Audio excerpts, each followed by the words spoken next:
Truth is known by practice only. Without sincerity there can be no knowledge of truth, and true speech is the beginning of all sincerity. Truth in all its native beauty and original simplicity consists in abandoning and not doing all those things which are untrue, and embracing and doing all those things which are true. True speech is therefore one of the elementary beginnings in the life of truth. Falsehood and all forms of deception, slander, and all forms of evil speaking, these must be totally abandoned and abolished before the mind can receive even a small degree of spiritual enlightenment. The liar and slanderer is lost in darkness. So deep is his darkness that he cannot distinguish between good and evil, and he persuades himself that his lying and evil speaking are necessary and good, that he is thereby protecting himself and other people. Let the would-be student of higher things look to himself and beware of self-delusion. If he is given to uttering words that deceive, or to speaking evil of others, if he speaks in insincerity, envy, or malice, then he has not yet begun to study higher things. He may be studying metaphysics, or miracles, or psychic phenomena, or astral wonders. He may be studying how to commune with invisible beings, to travel invisibly during sleep, or to produce curious phenomena. He may even study spirituality theoretically and as a mere book study. But if he is a deceiver and a backbiter, the higher life is hidden from him. For the higher things are these: uprightness, sincerity, innocence, purity, kindness, gentleness, faithfulness, humility, patience, pity, sympathy, self-sacrifice, joy, goodwill, love. And he who would study them, know them, and make them his own, must practice them. There is no other way. Lying and evil speaking belong to the lowest forms of spiritual ignorance, and there can be no such thing as spiritual enlightenment while they are practiced. Their parents are selfishness and hatred. Slander is akin to lying, but it is even more subtle, as it is frequently associated with indignation, and by assuming more successfully the appearance of truth, it ensnares many who would not tell a deliberate falsehood. For there are two sides to slander.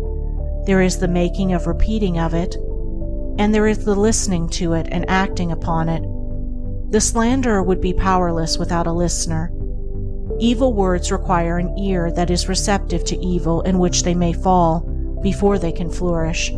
Therefore, he who listens to a slanderer, who believes it, and allows himself to be influenced against the person whose character and reputation are defamed, is in the same position as the one who framed or repeated the evil report. The evil speaker is a positive slanderer. The evil listener is a passive slanderer. The two are cooperators in the propagation of evil. Slander is a common vice and a dark and deadly one. An evil report begins in ignorance and pursues its blind way in darkness. It generally takes its rise in a misunderstanding. Someone feels that he or she has been badly treated, and filled with indignation and resentment, unburdens himself to his friends and others in vehement language, exaggerating the enormity of the supposed offense on account of the feeling of injury by which he is possessed. He is listened to and sympathized with. The listeners, without hearing the other person's version of what has taken place, and on no other proof than the violent words of an angry man or woman, become cold in their attitude towards the one spoken against, and repeat to others what they have been told, and as such repetition is always more or less inaccurate, a distorted and altogether untrue report is soon passing from mouth to mouth. It is because slander is such a common vice that it can work the suffering and injury that it does.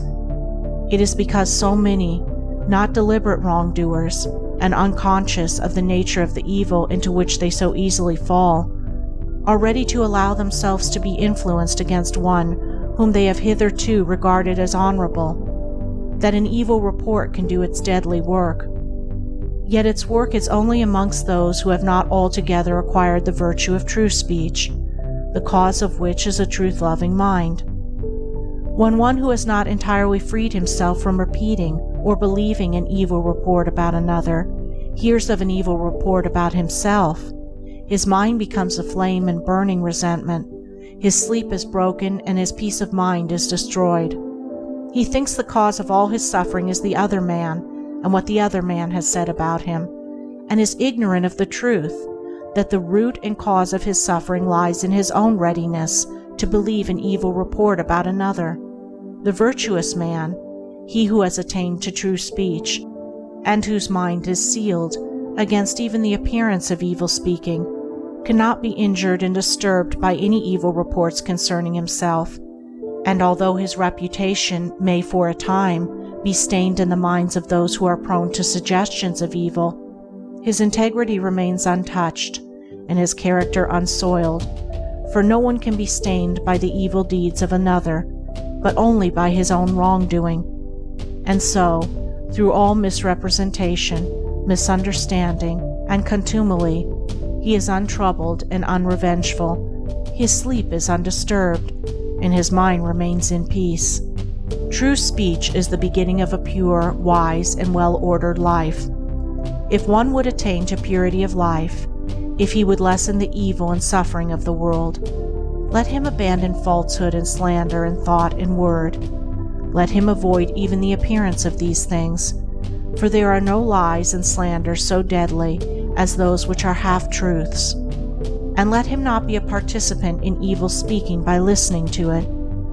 Let him also have compassion on the evil speaker, knowing how such a one is binding himself to suffering and unrest. For no liar can know the bliss of truth. No slanderer can enter into the kingdom of peace. By the words which he utters is a man's spiritual condition declared. By these also is he finally and infallibly adjudged. For as the divine Master of the Christian world has declared, "By thy words shalt thou be justified, and by thy words shalt thou be condemned."